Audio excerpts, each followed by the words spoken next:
शास्त्रों में कहा गया है कि हर मर्द को यह चार काम हमेशा बेशर्म होकर जरूर करने चाहिए, और इन चार कामों को करते समय स्त्रियों को हमेशा मर्द का साथ सही समय पर जरूर दे देना चाहिए। नमस्कार दोस्तों, स्वागत है आपका फिर से इस नई महत्वपूर्ण ज्ञानवर्धक वीडियो में। वीडियो शुरू करने से पहले हे माता लक्ष्मी जो भी आपके इस चैनल को सब्सक्राइब करे, वीडियो को लाइक करें, उसके घर में कभी भी धन दौलत की कमी ना हो और उसका परिवार सदैव स्वस्थ हंसता मुस्कुराता कुशल मंगल रहे। तो दोस्तों चलिए आपको जल्दी से एक छोटी सी कहानी के माध्यम से बता देते हैं कि वह चार काम कौन से हैं जिन्हें हर मर्द को बेशर्म होकर करना चाहिए।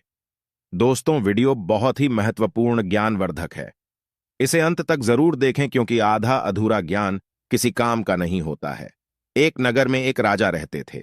उनको नए नए कपड़े पहनने का विचित्र शौक था। इसके लिए वह अपने खजाने का सबसे बड़ा भाग खर्च किया करता था। वह अपनी प्रजा पर बिल्कुल ध्यान नहीं देता था।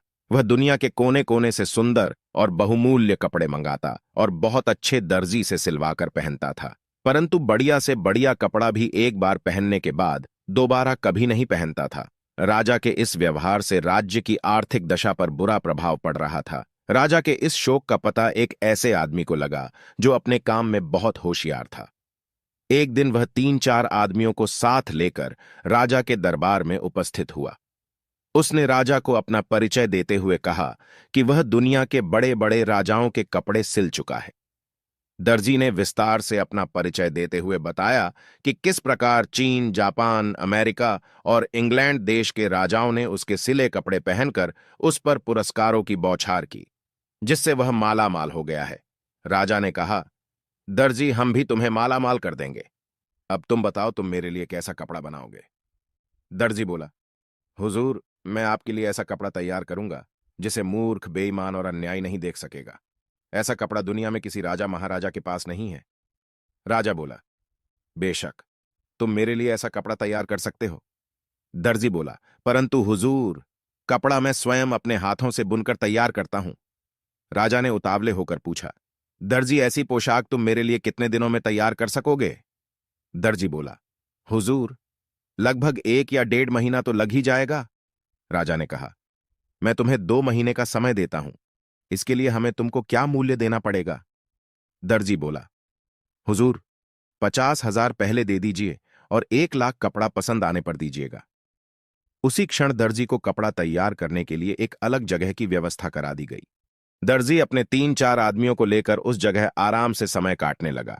कुछ दिनों बाद राजा ने अपने एक दरबारी को दर्जी के पास भेजा। दरबारी वहां पहुंचा और देखा कि वे सब बड़े आराम से सो रहे थे। दरबारी ने दर्जी को जगाकर पूछा, कितना कपड़ा तैयार हो गया। राजा ने मुझे देखने के लिए भेजा है।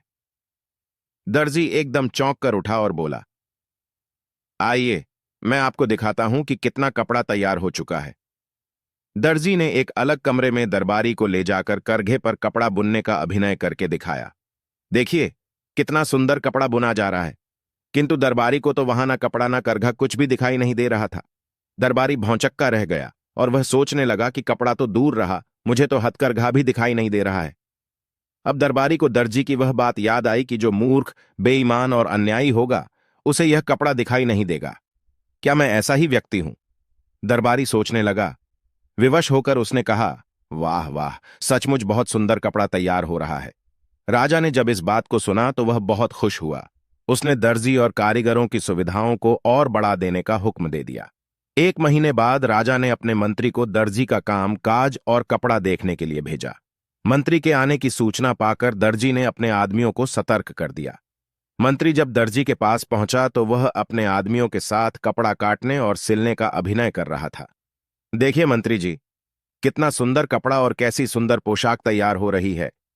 दर्जी ने हवा में हाथ मारते हुए मंत्री को दिखाया, किंतु मंत्री बेचारा हक्का बक्का उसने देखा कि दर्जी कैंची चला रहा है पर कपड़ा है ही नहीं। एक कारीगर सुई से सिलने का काम कर रहा है, परंतु उसके हाथ केवल अभिनय कर रहे हैं। ना सुई दिखाई दे रही है और ना धागा ना कपड़ा। मंत्री ने सोचा, मुझे कुछ दिखाई क्यों नहीं दे रहा है। उसे दर्जी की बात याद आई, जो मूर्ख, बेईमान और अन्यायी होगा उसे यह कपड़ा दिखाई नहीं देगा। उसने सोचा, क्या मैं मूर्ख, बेईमान और अन्यायी हूं? यदि राजा को यह पता चल जाएगा तो वह मुझे फांसी पर लटका देगा। विवश होकर मंत्री ने भी दर्जी की हां में हां मिलाई और कहा, वाह वाह, सचमुच बहुत सुंदर कपड़ा है। दर्जी के पास से लौटकर मंत्री ने राजा को बताया, सचमुच ऐसा सुंदर बहुमूल्य कपड़ा ना मैंने कभी देखा था ना कभी सुना था। यह सुनकर राजा बहुत खुश हुआ। दूसरे दिन दर्जी पोशाक तैयार करके दरबार में उपस्थित हुआ। आइए महाराज, पहनिए, ये पोशाक कितना सुंदर और बहुमूल्य कपड़ा हमने आपके लिए तैयार किया है। राजा भी भौंचक्का रह गया, क्योंकि उसे कोई कपड़ा दिखाई ही नहीं दे रहा था। उसने सोचा, क्या मैं मूर्ख, बेईमान और अन्यायी हूं? विवश होकर उसने भी वही कहा जो मंत्री और दरबारी ने कहा था, सचमुच ऐसा कपड़ा मैंने ना कभी देखा था ना कभी पहना था। दर्जी ने राजा को शीशे के सामने खड़ा करके उसके सारे कपड़े उतरवा दिए और राजा नई पोशाक पहनने का अभिनय करने लगा। कभी वह बटन बंद करता, कभी कॉलर सीधा करता। सारे दरबारियों के बीच शीशे के सामने खड़ा राजा दर्जी की हां में हां मिलाते हुए बोला, सचमुच ऐसा सुंदर कपड़ा पहले ना कभी देखा था और ना कभी पहना था। राजा ने तुरंत दर्जी को बहुत बड़ा इनाम दिया। दर्जी इनाम लेकर अपने आदमियों सहित भाग गया। राजा के कप से प्रजा को दिखाने के लिए एक बड़े जुलूस का प्रबंध किया गया। पूरी प्रजा राजा के नए कपड़े देखने के लिए बड़ी उत्सुक थी। हजारों की संख्या में खड़ी जनता तालियां पीट पीट कर वाह वाह कर रही थी, क्योंकि सारी जनता को मालूम था कि जो मूर्ख, बेईमान और अन्यायी होगा उसे यह कपड़ा बिल्कुल नहीं दिखाई देगा। उधर बैठे एक बच्चे ने राजा को रथ पर नंगा खड़ा देखा और जोर से चिल्लाकर कहा, राजा तो रथ पर नंगा खड़ा है। लोग बच्चे का मुंह ताकने लगे। फिर क्या सारी प्रजा एक स्वर में चिल्ला उठी, राजा रथ पर नंगा ही खड़ा है। अब राजा को भी अपनी मूर्खता का एहसास हुआ। वह लज्जा के मारे मानो धरती में गड़ गया। यह वही समय था जब राजा पूरी तरह से शर्म से नीचे झुक चुका था। वह इस घटना से बहुत कुछ सीख चुका था और उसने एक योजना बनाई। उसने अपने सारे राज्य में डोंडी पिटवा दी कि कल राज दरबार में एक जरूरी मीटिंग है, जिसके लिए उसके राज्य की पूरी प्रजा राजा के राजमहल में सुबह सुबह आ जाए। अब पूरे राज्य में डोंडी पीट दी गई कि कल राजा एक बहुत बड़ी सभा नियुक्त करने जा रहे हैं। उसमें हर एक व्यक्ति का आना जरूरी है। यह सब सुनकर राज्य की सारी प्रजा बहुत सोच विचार में पड़ गई कि कल तो राजा इतनी शर्म से अपना सिर नीचे किए हुए खड़े थे, और आज हम सभी को अपने राज्य में पता नहीं क्यों बुलाया है। कहीं हम लोगों से हुई गलतियों की हमें सजा तो नहीं दी जाएगी। लेकिन फिर भी राज्य की सारी प्रजा राजा के राज दरबार में सुबह सुबह हाजिर हुई। तब राजा ने कहा कि मेरी बात सभी लोग ध्यान से सुने। यह बात आप लोगों के लिए बहुत ही ज्यादा महत्वपूर्ण है जो कल मेरे साथ हुआ है। इससे पहले भी मेरे साथ बहुत सारी घटनाएं घट चुकी है, जिन सभी के बाद मैं आप सभी लोगों को कुछ बताना चाहता हूं, और आप सभी लोग कृपया ध्यान से सुने। राजा साहब ने कहा कि युग चाहे जो भी हो, चाहे वह कलयुग हो, चाहे वह त्रेता युग हो, या फिर द्वापर युग हो, या फिर सतयुग हो, कोई भी युग हो, कभी भी हो, यह चार काम मर्दों को हमेशा बेशर्म होकर करने चाहिए। और स्त्रियां भी ध्यान से सुने कि इन चार कामों में करते समय स्त्रियों को हमेशा मर्द का साथ सही समय पर जरूर दे देना चाहिए। दोस्तों, यह बात आप सभी लोगों को अपने जीवन में जरूर उतार लेनी चाहिए। यदि आप लोग अपने जीवन में यह चार काम बेशर्म होकर करने लगते हैं तो आपको सफलता जरूर मिलेगी। आपको धनवान, करोड़पति बनने से कोई नहीं रोक सकता। आप अवश्य ही धनवान और मालामाल हो जाएंगे। आप और आपकी पत्नी अपने जीवन में सदैव खुश रहेंगे। चलिए बताते हैं कि राजा साहब ने अपनी प्रजा से क्या कहा और कौन से चार काम बेशर्म होकर करने के लिए कहते हैं। चलिए जानते हैं। सबसे पहला काम जो कि सबको बेशर्म होकर जरूर करना चाहिए, वह कहते हैं कि मर्दों को अपनी पत्नी के साथ संबंध बनाने में शर्म नहीं करनी चाहिए, क्योंकि यदि आप ऐसा नहीं करते हैं तो आपकी पत्नी आपसे कभी खुश नहीं रहेगी। क्योंकि जब आप पत्नी को संतुष्ट नहीं कर पाएंगे तो फिर आपका शादीशुदा वैवाहिक जीवन खतरे में पड़ सकता है और आपकी पत्नी किसी गैर मर्द से गलत काम करने के लिए मजबूर हो जाएगी, और वह ऐसा कर भी सकती है। फिर राजा साहब ने दूसरे काम के बारे में बताया जिसे भी बेशर्म होकर करने को कहा है। राजा साहब ने कहा कि यदि जो लोग खाना खाने के दौरान शर्म महसूस करते हैं या फिर चाहते हुए भी खाना नहीं मांग पाते हैं, वे अक्सर भूखे ही रह जाते हैं। ऐसे में राजा साहब का कहना था कि जब भी व्यक्ति भोजन करने बैठे तो पेट भरकर भोजन करना चाहिए। आधे पेट भोजन कभी भी नहीं करना चाहिए। विशेषकर जब किसी के यहां अतिथि बनकर जाए तो भोजन करते समय शर्म ना करें, नहीं तो आप स्वयं ही भूखे रह जाएंगे और अपने स्वास्थ्य के साथ खिलवाड़ करेंगे। फिर राजा साहब अपनी प्रजा से बताते हुए कहते हैं कि जीवन में धन, दौलत और पैसों का बड़ा ही महत्व है, क्योंकि पैसों की कमी के अभाव से जीवन और परिवार को चलाना असंभव है। ऐसे में पैसों के लेन देन में कभी भी शर्म या फिर झिझक नहीं करनी चाहिए।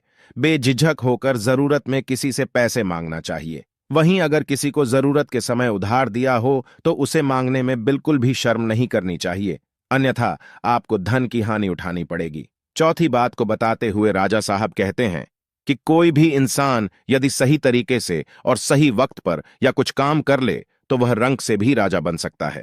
इस बात पर ध्यान दीजिएगा कि आजकल के युवा अपने शिक्षकों या मार्गदर्शकों से ज्ञान तो ले लेते हैं, लेकिन अपने मन की जिज्ञासाओं को, यानी कि जो उनके मन में सवाल उठ रहे होते हैं, उनको गुरु, शिक्षक या फिर मार्गदर्शक से पूछने में शर्म या झिझक महसूस करते हैं, जिनके चलते वह कई जगह विफल हो जाते हैं।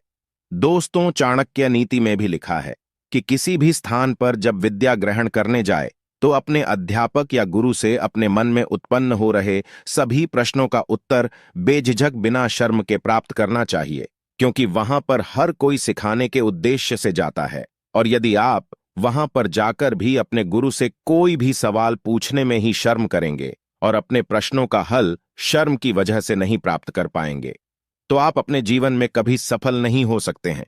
तो इसलिए अपने मन में उत्पन्न हो रहे सभी सवालों का जवाब बेझिझक होकर किसी भी गुरु, शिक्षक या फिर मार्गदर्शक से पूछ लेना चाहिए, क्योंकि वहां हम सीखने के उद्देश्य से जाते हैं। तो दोस्तों, आपको समझ आ गया होगा कि मर्दों को वह कौन से 4 काम है जो कि बेशर्म होकर करने चाहिए। यदि आप लोग भी मेरी वीडियो से संतुष्ट है तो वीडियो को लाइक करके जल्दी से कमेंट में जय माता लक्ष्मी अवश्य लिख दीजिएगा, जिससे माता लक्ष्मी की कृपा आप पर सदैव बनी रहे। जय माता लक्ष्मी। हर हर महादेव। वीडियो अंत तक देखने के लिए आप सभी का धन्यवाद।